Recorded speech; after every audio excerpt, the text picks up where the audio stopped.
Hello नमस्ते। हजुरहरूको घरमा लगाइरहनु भएको इँटाको क्वालिटी कसरी चेक गर्ने थाहा छैन भने आजको भिडियो यसबारे हुनेछ।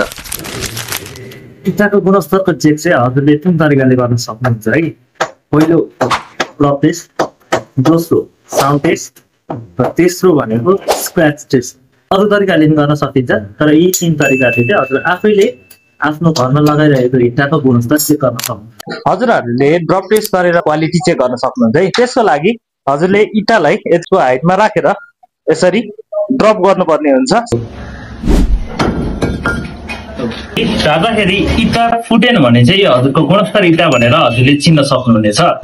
हजुरहरूले साउन्ड टेस्ट गरेर पनि हजुरको घरमा लगाइरहनु भएको इँटाको क्वालिटी चेक गर्न सक्नुहुन्छ। त्यसको लागि यसरी दुईटा इँटालाई एक आकारमा ठोकाउनु होला।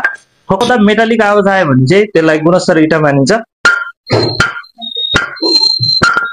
हजुरहरूले चाहिँ इँटाको क्वालिटी स्क्रैच गरेर पनि टेस्ट गर्न सक्नुहुन्छ। त्यसको लागि चाहिँ यसरी आफ्नो नङले स्क्रैच गर्ने अनि यसरी मेटेर हेर्दाखेरि यहाँनिर खाल्टो बसेको छ भने चाहिँ हजुरको गुणस्तर इँटा मानिँदैन, र खाल्टो बसेन यसरी क्लियर भयो भने चाहिँ गुणस्तर इँटा भनेर हजुरले छुटाउन सक्नुहुनेछ।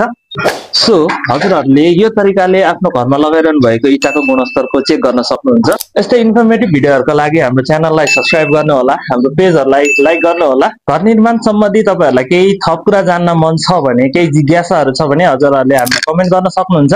हामी त्यस रिलेटेड भिडियो बनाएर हजुरहरूलाई प्रश्न गर्नेछौँ। Till then, see you guys in the next video. Bye bye.